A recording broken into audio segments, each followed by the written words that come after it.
India से जंग करें या दोस्ती करें? जंग करनी चाहिए। इनको ब्रेन वॉश जो किया गया है, हमें अपनी कौम का पेट पालना है, खुदा की कसम खा के कह रहा हूँ। कंपनियां जो हैं वो यहाँ से भाग गई हैं। पाकिस्तान जो है उसकी इकॉनमी जो है वो नज़र नहीं आ रही, और हम आज भी फैसले कर रहे हैं। बांग्लादेश की जानिब से 1000 केजी मीठे आम जो है नरेंद्र मोदी को एज अ गिफ्ट भेजे गए हैं। मैं बहुत ज्यादा इंडिया को प्रमोट नहीं करना चाहती, उनके हवाले से बात नहीं करना चाहती, लेकिन जितना उनके बारे में बात ना करना चाहिए कि मजबूर हो जाता है इंसान बात करने पर। जंग करनी चाहिए। इनको ब्रेन वॉश जो किया गया है। बिस्मिल्लाहिर्रहमानिर्रहीम। ग़ज़वा हिंद के वॉर रूम से हम एक मरतबा फिर आपके पास हाजिर हैं।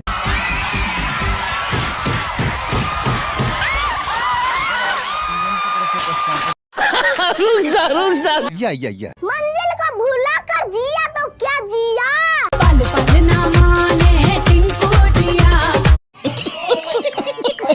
क्या समझते हैं आने वाले 10 साल बाद हमने पाकिस्तान को चलाना है ना? हमने का मतलब हमारी जनरेशन ने चलाना है। कोई सियासतदान होगा, कोई पॉलिटिशियन, कोई किसी फील्ड में होगा।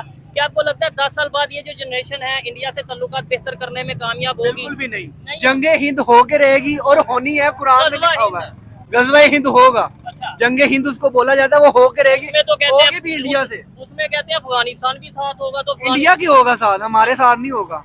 नहीं, वो अफगानिस्तान इंडिया के साथ इंडिया के साथ होगा। आपको नजर आ जाएगा आने वाले दिनों में। किसी अफगानी से अभी पूछो किसके साथ है, वो इंडिया के साथ है। वो मोदी के उनका आता है। यार पाकिस्तान के साथ है, इंडिया के साथ। अफगानी नहीं ना, मुसलमान और हिंदू की बात नहीं है यहाँ पे। यहाँ पे जंग की बात है। वो तो हमसे बलोचिस्तान मांग रहे हैं, दे दोगे? वो हमसे बलोचिस्तान मांग रहे हैं। कैसे मांग रहे हैं? किधर उधर क्या रहते हैं? उधर पख्तून रहते हैं, पश्तून रहते हैं, बलोच रहते हैं। वो हमसे अपना बलोचिस्तान मांग रहे हैं। किस कदर मांग रहे हैं? कैसे मांग रहे हैं? देखिए, अगर कोई मुल्क अच्छा काम कर रहा है, कोई तरक्की कर रहा है, तो आप उसकी तारीफ करने में मुझे लगता है कोई प्रॉब्लम नहीं होनी चाहिए आपको। अभी मैं आपको बात ये कर रहा था, चंद्रयान 3 की बात कर रहा था। तो आप जब चंद्रयान 3 ने नाव छोड़ना था, जब उनका मिशन रेडी होना था, मिशन स्पेस पे जब जाना था ना, उससे आप 1-2 महीने पीछे चले जाइए। आप उन 2-3 महीनों में देखेंगे कि इंडियन जो वजीर आजम है वो उस टाइम पूरी दुनिया के दौरे पे थे, खासतौर पे यूरोप के दौरे पे थे, अमेरिका के दौरे पे, ऑस्ट्रेलिया के, जापानीज, ये सारे दौरे कर रहे थे। उन दौरों को करने का मकसद क्या होता है मैडम?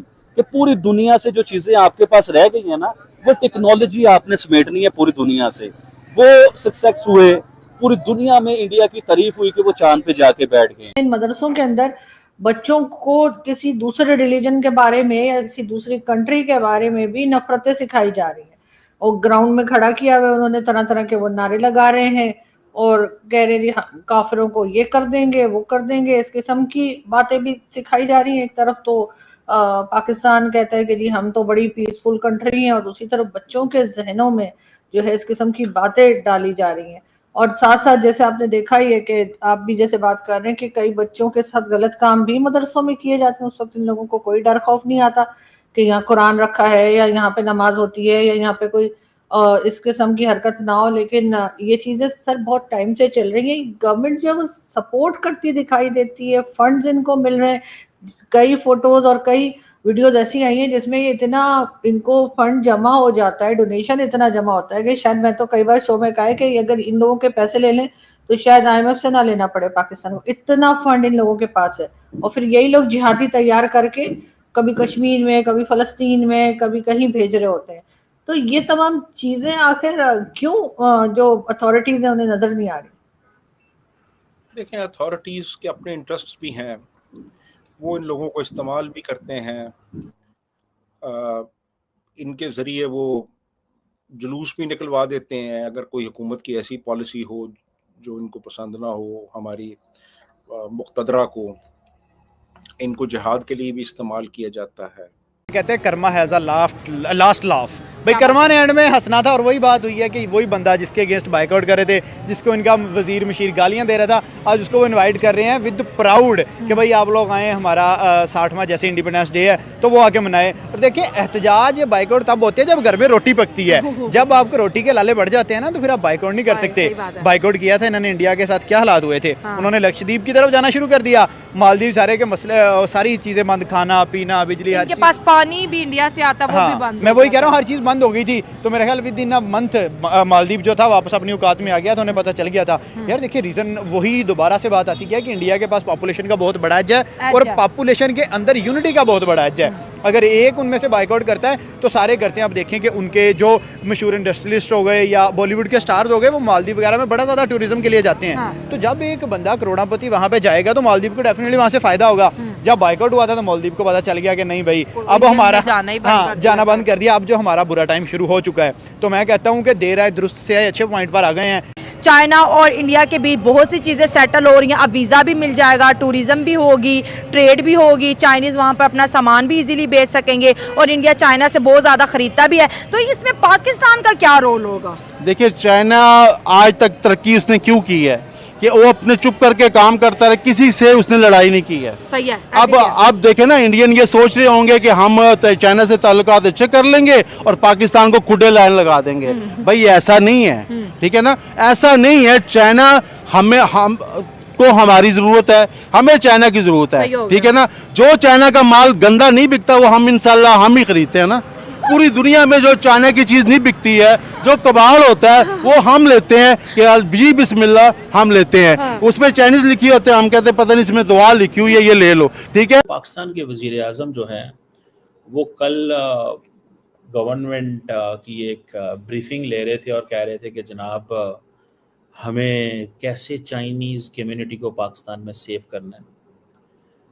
मतलब सवाल ये पैदा होता है कि चाइनीज़ कंपनियां जो हैं वो यहाँ से भाग गई हैं, पाकिस्तान जो है उसकी इकॉनमी जो है वो उसमें जो फॉरेन डायरेक्ट इन्वेस्टमेंट आ रही थी वो नज़र नहीं आ रही, और हम आज भी फैसले कर रहे हैं कि चाइनीज़ को हमने कैसे सिक्योर करना है।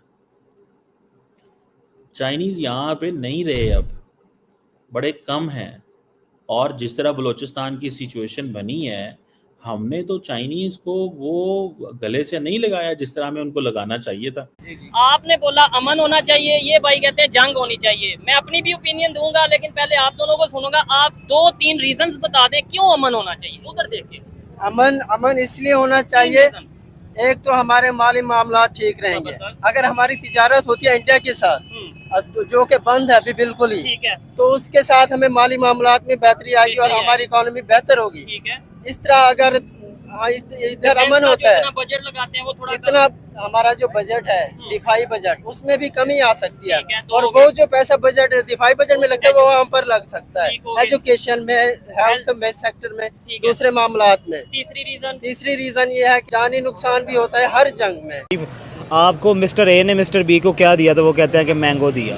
अच्छा। ठीक है, वो एक डिप्लोमेसी वो होती है। दूसरा, अब इसके पीछे ना आप ये कह लें कि मुहर्रिकात हैं, इसके पीछे आप ये कह लें करैक्टरिस्टिक्स भी हैं, लिमिटेशंस भी आप लोग कह सकते हैं कि गियो जिसे इंडिया हमारे यहाँ वीट कहते हैं, गंदम कहते हैं, बांग्लादेश में उसकी शॉर्टेज है। ठीक है। और पहले बांग्लादेश जो है वो इंडिया से लेता था, और अभी बांग्लादेश ने 5 इयर्स का जो एग्रीमेंट है वो यूएस के साथ, यूएस घसीट के लेके आया है उनको एग्रीमेंट में कि हम आपको जो है ना वो गंदम एक्सपोर्ट करेंगे, गियो देंगे। ठीक है। अब उससे क्या हुआ है कि वो 5 साल एग्रीमेंट जो है जहाँ पे इन्हें गंदम वहाँ से इंडिया से 25 रुपए में पड़ती थी, वो अमेरिका से खरीदेंगे वो 100 रुपए पर केजी। वही हमारा वाला हाल हो गया, टमाटर वाला, हमारे टमाटर वाला हाल हो गया। अब वो एग्रीमेंट करने के बाद बांग्लादेश को समझ आई है कि मैंने 5 ईयर का एग्रीमेंट तो कर लिया है, मेरे पास फॉरेन रिजर्व पहले कोई नहीं है, मेरी इकॉनमी पहले कोलैप्स कर गई है, पॉलिटिकल इंस्टेबिलिटी ऑलरेडी मेरे पास चल रही है, तो मैं ये किस चक्कर में जो है वो जा रहा हूँ। पाकिस्तान के पास क्या चॉइस है? Mediation, arbitration, judicial settlement. तो Pakistan basically Indus water treaty के लिए दुनिया को कह रहा है कि हमारी लड़ाई होने लगी है इंडिया के साथ, तो इस मसले को हल कराएं। अब होता क्या है? अब होता ये है कि बेशक भारत और पाकिस्तान न्यूक्लियर वेपन स्टेट्स हैं, लेकिन at the end of the day dialogue discussion तो होनी है। तो दुनिया को पाकिस्तान बेसिकली वॉर्न कर रहा है, दुनिया को पाकिस्तान वॉर्न कर रहा है कि मेरी इंडिया के साथ लड़ाई हो जानी है, तो लिहाजा इस चीज़ को जहन में रखें।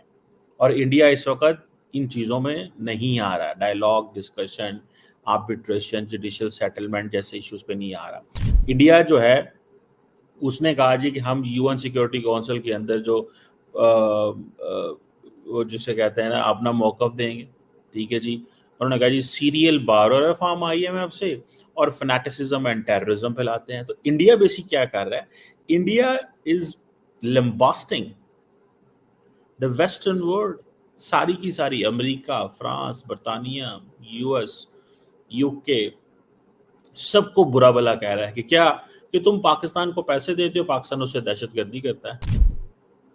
तो दोस्तों ये थे पाकिस्तानी पब्लिक के रिएक्शन, और ये पाकिस्तानी बंदे ने बिल्कुल सही बताया कि इंटरनेशनल रिलेशन में कोई किसी का दुश्मन या कोई किसी का दोस्त नहीं होता। वरना अभी ऑपरेशन सिंदूर के दौरान चाइना ने खुल के पाकिस्तान का साथ दिया था, लेकिन ऑपरेशन सिंदूर के बाद चाइना अब इंडिया के साथ बिजनेस डील करने लगा है। दोस्तों चाइना को भी पता है कि इंडिया दुनिया की फास्टेस्ट ग्रोइंग इकोनॉमी है और कुछ ही सालों में इकोनॉमिक सुपर पावर बन जाएगा। अभी से इंडिया चाइना को टक्कर देने लगा है, क्योंकि दुनिया की बड़ी बड़ी कंपनी अब चाइना से इंडिया में शिफ्ट होकर इंडिया में मैन्युफैक्चरिंग करके पूरी दुनिया में एक्सपोर्ट करने लगे हैं। इसीलिए चाइना पाकिस्तान को इग्नोर करके इंडिया के साथ बिजनेस डील करने लगे हैं, क्योंकि इंडिया तो सुपर पावर बनेगा। और दूसरी साइड पाकिस्तान का हाल तो बिल्कुल भिखारी जैसा हो गया है। पाकिस्तान तो IMF और दूसरी कंट्री की लोन पे चलता है, तो चाइना पाकिस्तान के साथ क्या ही डील करेंगे। उल्टा जो चाइना ने पाकिस्तान में इन्वेस्टमेंट किया था वो भी अब डूबने लगा है, क्योंकि पाकिस्तान में करप्शन बहुत ही ज्यादा है और पाकिस्तान में सिक्योरिटी का भी बहुत बड़ा प्रॉब्लम है, क्योंकि पाकिस्तान में आए दिन धमाके होते रहते हैं। तो बस दोस्तों आज के वीडियो में इतना ही। ये थे पाकिस्तानी पब्लिक के रिएक्शन। अगर आपको ये वीडियो पसंद आया तो वीडियो को लाइक शेयर कर दीजिए और चैनल को सब्सक्राइब करना मत भूलिए। थैंक यू, मिलते हैं नेक्स्ट वीडियो में।